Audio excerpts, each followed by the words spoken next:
is looking deep down the left side, Mendeville into the end zone, touchdown! Down the sideline, still 40, 20 to the house. And the players streaming from the sideline to celebrate with 17 seconds left. Ladies and gentlemen, we're back. This is BVarsity Live, brought to you by Motor City Buick GMC. I'm your host, Trevor Horn. We are here with you for the next 2.5 hours on the 2018 BVarsity Coaches Show. Between today and tomorrow, we've got 22 head coaches, 21 of them in studio, one on the phone because he had a prior commitment teaching, which is obviously very important. All right here over the next 2 days as we preview the upcoming high school football season in Kern County, which begins next Thursday as Bakersfield High heads down to Orange County to play Anaheim Servite at the Santa Ana Bowl. And our first guest, who we will get to in just a second, is right next to us because his team will be down in Orange County on Friday night on the first official day of the season, August 17th. It all begins early this year because the CIF state office moved up all of their state championships, really except for cross country. They wanted to leave that one on the Saturday after Thanksgiving. Moved them all up, so the local sections and high schools had to move up their season. These football teams started the practice on July 23rd with 4 weeks of preparation. The scrimmages are this week, and then next week the season begins on August 17th. Before we get to our first guest, I want to welcome in our sports editor, Teddy Feinberg. Teddy, welcome to your first official start of a high school football season here in Kern County. You started last season, and it was August 1st-ish, so we're about a month and a half into the season. So for you, what do you think going in, man? Well, you know, last year was a whirlwind. Anyone who started a new job before, it always takes, I would say, a little while to get your feet under you. And I think in our business, honestly, it takes a calendar year. I think it's very important, at the very least half a year. And I knew when I came to Bakersfield, actually, it was a very good high school football town. And I felt like last year certainly held my own when I got here.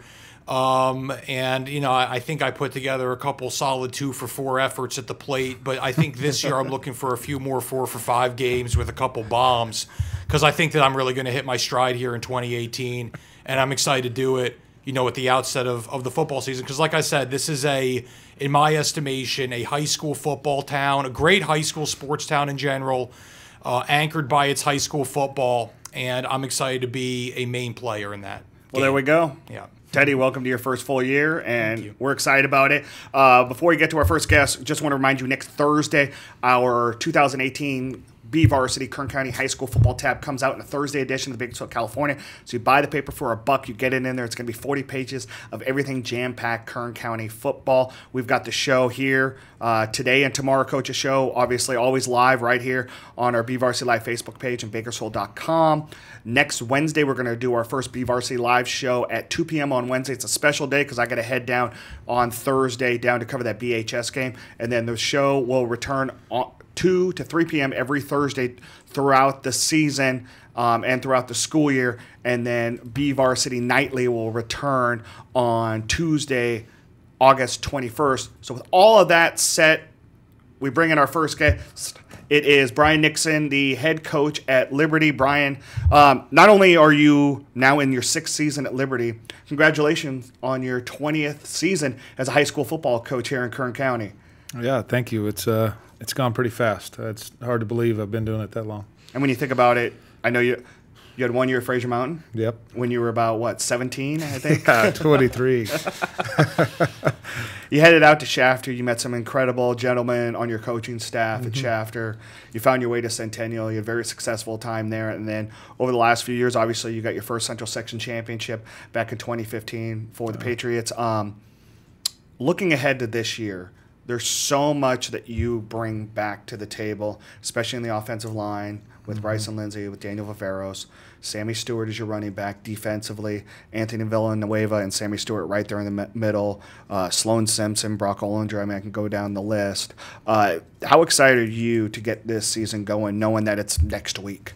Yeah, we're really excited. You know, I think we just spoke Monday about telling our kids how proud we were of them in our blue-gray game, that they controlled the two things that they can control. They didn't control their attitude and their effort. I thought that was one of the best inter-squad scrimmages we've ever had. You know, they flew around, they had fun, they were energetic, and that's all you can ask for out of your kids. I think they really sold out, and that was in a glorified practice. Oh. Teddy, you went out there, you did the preview for our football preview section. There's your first, swing and a miss. I just banged the microphone over here, but we're good. What were you saying, Trey? We all heard it, but what did you see out there with this team? What excites you and about the Liberty Patriots? Well, very well coached team first and foremost. We mentioned That's the assistant coaching staff. One of the better, probably one of the best programs that the city has to offer. I don't think there's any debate on that issue. One area I was interested in, Coach Nixon, maybe you can kind of elaborate on this a bit more. From my understanding, you all have always ran the football out of a spread offense. Right. You spread the field in order to run the football. Obviously, I know you're a big fan of the guys you have up front, offensive and defensive lines. You mentioned the stable of running backs coming out of the backfield. Do you think at all schematically things might change at all this year where you still run the football but a little bit less out of the spread and more packed in with tight end formations, 2 tight, 1 tight? Yeah, we're still working on that right now. We're gonna do what's going to be best fit for our players. We're working with some tight end stuff right now, and we got some kids that are growing and getting better with that. 2-back set also is some things we're definitely working on. So I think that's a work in progress, and we always work. We're going to put that in play in preseason, play with it, tweak it, and try to be the best we can be. So what's going to fit us in the league and playoff time is what we're really looking for. Right now, we're really pleased with the progress our kids are making. So, yeah, we could see some of that. And I also just want to ask about the quarterback position because obviously Isaiah Hill was a great athlete for you all. And you have 2 guys. You obviously have the transfer from Visalia Redwood, and you also have Ochoa, who was the backup last year. How are things looking there? Good. You know, they're both doing a good job, and a little bit different in the run game with our quarterback. You know, those guys aren't per se run-first guys. So they're doing a good job. You know, Hector's got a quick trigger. He's making some good reads, and Dakota's understanding everything that's going on. So they both have a good grasp of our offense, and we're just looking for the guys who's going to make the plays when it comes down to making play time, and who's going to lead this thing. So both doing a good job, both very well respected by their peers. So I think it's a good position to be in. I think at every level, if you walk into the season, you're comfortable with your front 7. Offensively and defensively, and usually a lot of your worries get diminished just a little bit. Do you feel that way going into this year? And I'm not saying that you're going to walk in, with your chest puffed out, but you got to look at that and go, okay, this is a confident way to start if we're this good up front. 100%. I mean, that's where it all happens. On both offensive and defensive lines, that's the anchor of your football team. And to have the returners we have and the experience play there, that's definitely one thing that we're going to hang our hat on, and we're going to lean on those guys. Those guys are going to have to be in the trenches and do the things that we're asking them to do because they're going to be the leaders of our football team. And then a guy that they're going to be blocking for on both sides is Sammy Stewart. Right. Here he is finally in his senior year. And, sometimes a guy like that, maybe like an Isaiah Martin at Garces, who we have head coach A.J. Gass coming on after you. It was a guy that went he's still in high school. Right. And sometimes you kind of feel like a guy with Sammy because he started at Golden Valley his freshman year, and he came over and was an instant, success with you guys. What does he bring to the table for you in the last year?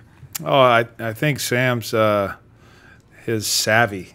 Sammy is such a savvy football player, and he brings so much with his athleticism, his energy. It's just a joy to be around, and he loves the game of football. And that's the neat thing about that, what he brings. It doesn't matter if he's on offense or defense or what he's doing. He's having fun playing it. And that's something it's really rare because it's just a joy to have him on the football field. Is he an underrated athlete in your estimation, Coach? I think some people, I don't know. Martin, for instance, at Garces last year was a fire hydrant. Right. Sam, it seems like he's got actually a little bit of underrated wiggle to his game and also a great linebacker. He gets a lot of headlines for running the football, but I understand he can really knock someone's block off. I don't even know if I'm allowed to say that anymore, but you can. I guess talk about his athleticism and the impact he also makes on the defensive side of the ball because I think that might get overlooked a bit. Well, definitely his savvy nature where he understands the game so well. He puts himself in position. So defensively, he's able to dip and rip and do things that are just natural to him. He drops into coverage and he's going, hey, one's going out. He's looking for number 2 coming in. And that's just instinctive with him. Offensively, he's a self-proclaimed quarterback coach. He is Really? Oh, yeah, and he understands our offense so well. Really? You know, he comes into our quarterback meetings. He sits there, and sometimes he's coaching quarterbacks before I'm coaching them sometimes. So to have a guy like that on the football field, you know, he does it in a joking manner, but most of the time he's right. Yeah. You know, so he's definitely underrated, and he's definitely appreciated on our side because he does so many good things for us.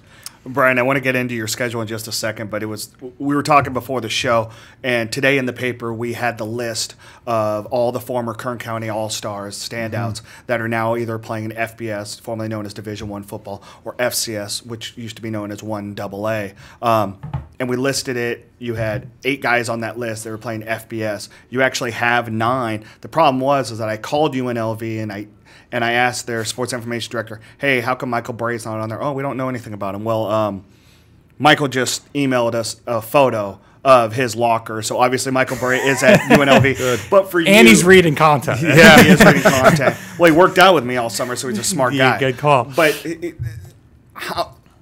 love to win football games. Yeah. How much more do you love seeing these guys move off the Johnny Balderas, the Anthony Mariscals, the Curtis Brown, the Cody Kesslers, move on and be successful? Oh, it's awesome. I mean, you're in this game, you know, you want to mold men and do the things and make them productive citizens and help them be along their way on their journey. But to get kids to be able to go play football and at the end result get a degree is icing on the cake. And I can't say that enough. For us to have, you know, 9 guys playing in Division I and 2 guys or 3 guys playing in 1AA. It makes your Saturdays very eventful. Yeah, you know, and that's our goal. We try to go see, my wife and I, kids, sometimes we try to go see these kids play in their home stadiums. And, you know, having that many guys out is kind of tough. But I'll tell you what, it sure is. They're representing Liberty High School well. And they're doing a good job. And it's one of those things that you look and you're just really, really proud that they're doing so well, and they're taking care of their schoolwork, and they're going to get college degrees and playing the game that they love. That's what really kind of matters when it all comes down to it. No doubt. Because nobody's going to remember the wins and losses. People are going to remember the moments that they have. Right. Before we let you go, we got a couple more minutes. Let's go through the schedule. Let's start off first. Next week's game, the road game at Mission Viejo. Obviously, a very tough place to play. New head coach, but a guy that you know very well, and Chad Johnson takes over for Bob Johnson, who had 369 wins in his career between El Cajon and then the last 19 at Mission Viejo. Right. What do you see out of the Diablos? What worries you? Very storied program, always in the top in the southern section. Predominantly well coached. They're going to fly around, but they do what they do, and there's not a lot of tricks to them. They're going to line up where they're supposed to line up. They're going to react. They're going to play hard, and it's a great test for us to go down and play a quality opponent. And again, after that, you're not shying away from anybody. You never have. You've got Ridgeview at home, Clovis West at home, Buchanan at home. And then you go up and play Clovis. So you've got 3 track schools and Ridgeview on the schedule, all Division I opponents in the central section. What about those first 5 games, including with Mission Viejo, really kind of set the tone for you? And I know that you want to win in non-league, but you want to get better. Right. How much of that just really kind of allowed you to solidify exactly how good your football team is before league play starts? Playing those guys, we're not going to get a false sense of security. We're going to find out our weaknesses. We're going to be able to make our changes. We're going to be able to do all those things that puts us in a position to be able to play great football once league and playoff starts. And we've always felt that if you play teams that, you get a false sense of security, you aren't able to get better. And we're going to be challenged by some of the best around in this valley and down south. So that's our goal, is we want to play the best, and we want to find out where we're at and what we have to do to make changes to be the best football team we can be. Teddy, Bryan says he doesn't like to talk and he's not very good at it, but I think he's all right. Do you have anything else for him before we let him go? No, just best of luck this year, and I know we'll be seeing you all down the road when it counts. Thanks, Teddy. Yep. And Chris and I thank you for the trip to the beach next week. Thank you very much. No problem. It's our pleasure. All right, Bryan Nixon, the head coach at Liberty High School. Thank you for coming in. Yeah. We're going to take a short break. We're going to have AJ Gass, the head coach at Garces, on next here on the 2018 BVarsity Coaches Show, brought to you by Motor City Buick GMC. We'll be right back.